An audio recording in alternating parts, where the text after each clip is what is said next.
سامعین محترم، جیسا کہ آپ کو معلوم ہے گزشتہ درسوں میں وضو کے حوالے سے تقریباً مکمل مسائل بیان ہو چکے۔ اس کے بعد بچوں کے حوالے سے بلوغت کا مسئلہ چل پڑا اور اس کے ضمن میں قضا نمازوں کا مسئلہ بھی بیان کر دیا۔ آج کے درس میں مکمل طور پر آج کے درس سے نماز کے مسائل بیان ہوں گے قسط وار۔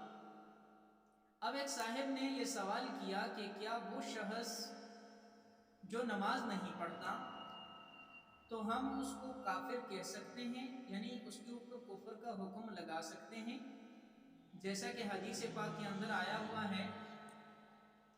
تو یاد رکھیں، جو حدیث مبارکہ کے اندر آیا ہے، حضور علیہ السلام نے فرمایا من ترک الصلاۃ متعمدا فقد کفر، جس نے جان بوجھ کر نماز چھوڑی اس نے کفر کیا۔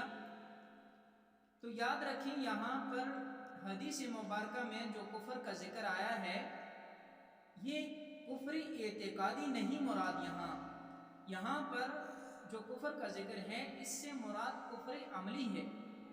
اور یاد رکھیں، کفر عملی کی وجہ سے ہم کفر اعتقادی ہم نہیں کہہ سکتے، اس لیے ہم اس شخص کو کافر تو نہیں کہیں گے، البتہ کامل مسلمان بھی نہیں کہیں گے۔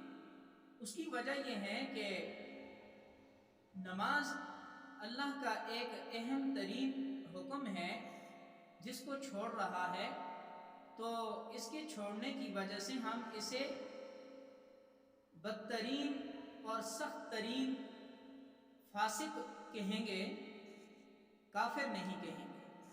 بہرحال اللہ پاک ہمیں نماز پابندی سے ادا کرنے کی توفیق عطا فرمائے۔ وما علینا الا البلاغ۔